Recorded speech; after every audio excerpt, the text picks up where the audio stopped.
Hello everyone. This is going to be a brief discussion on Anton Chekhov's Cherry Orchard, often billed as a comedy. But whenever we use the term comedy for this brief play of Chekhov, we have to be using the word with a certain caution, because Chekhov is affected by the comic theme, not because of its hilarious content, but because of the sheer dialectical power. The deep ravages it is capable of inflicting on the socio-political and religious morality of the concerned people. And the theatre becomes a violent strategy whereby he will be able to unleash forth whatever he thinks about the human predicament through a select group of characters, constituting here Popova, a widow, who is still living under the illusion that she is mourning for her late husband, even though he has been dead for quite a long time. She refuses to strip herself of the veil of gloom that begins to prevail in the house which she owns now.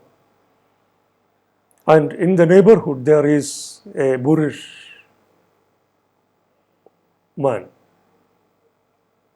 Smirnov, who too is a peasant, who belongs to the peasant community, a farmer, a man who is owning an extensive estate, the man who has been growing the oats, and one day he is literally forcing his way into the house of Popova, claiming that her late husband owes him a huge amount of money since he had bought oats for his horses.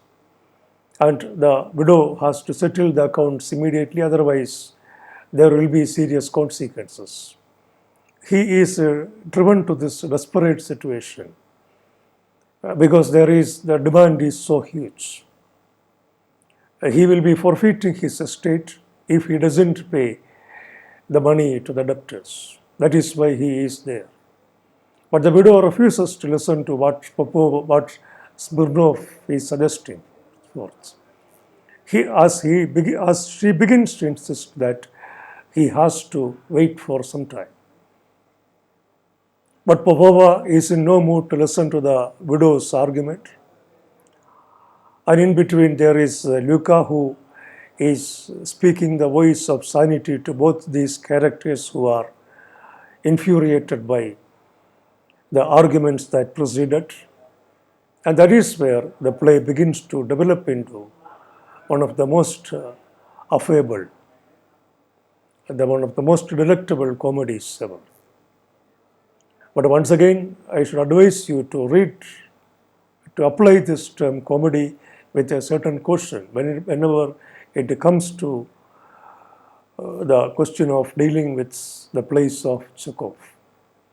Because Chekhov is mostly using the theme of comedy almost with a near Chaplinesque flavor in it. Chaplin, even though he is making others laugh, he himself is not laughing. He is so reticent and resilient, almost having a stoical rectitude about him. And the ultimate purpose of his laughter is not to conclude with a laughter, but to point out to the serious social malaises that afflict the society in which he is a part. Every film of Chaplin and every play of Chekhov becomes a serious political commentary. And this play itself is not an exception. It is compelling us to ponder the truth regarding our religious beliefs, our socio-political morality, our ethical system, and the so-called concerns of the society. or in other words, it is a demolishing act, an act of demolition whereby he is usurping the traditional stereocast notions concerning the human value systems, the religious morality, and the concerns of the humanity concerning his life. So the play begins. And here we are not going for summarizing the play or discussing certain questions. That is not our purpose. Because these details are available everywhere, we will be moving in a slightly different way, where the focus will be on certain specific themes, which will help you to understand the play in a newer light. So let us look at some of these aspects concerning the play. First of all, let us begin with one of the Freudian notions concerning the family. Freud considered the family. You might be aware of Freud, Sigmund Freud, who is often considered to be the founding father of modern psychoanalysis. And most of the comments made by Freud are highly revolting and sometimes even positively notorious to some extent.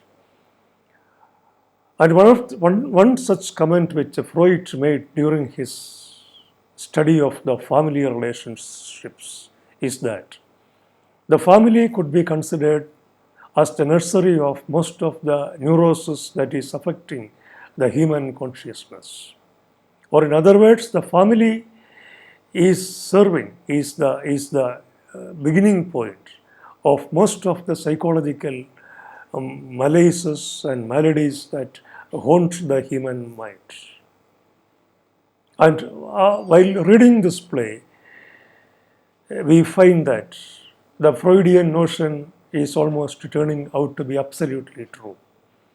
Because here is a woman who believes that her late husband had been everything for him. And she is refusing to engage herself in the life of reality that is looming outside her estate. She is the one who would be like to be buried along with her husband, ignoring the fact that when he was alive, he was a boorish man who had a perfect womanizer, a 20th century Theseus or a Ravana on many counts. The man who went out seeking the tacit agreement of other women for an illicit and a forbidden act of sexuality. She is refusing to believe that she is doing all this penance for the soul of a man who was not at all worth as a husband. The man who blatantly and flagrantly violated the morality, the ethical system, and everything that goes along with it.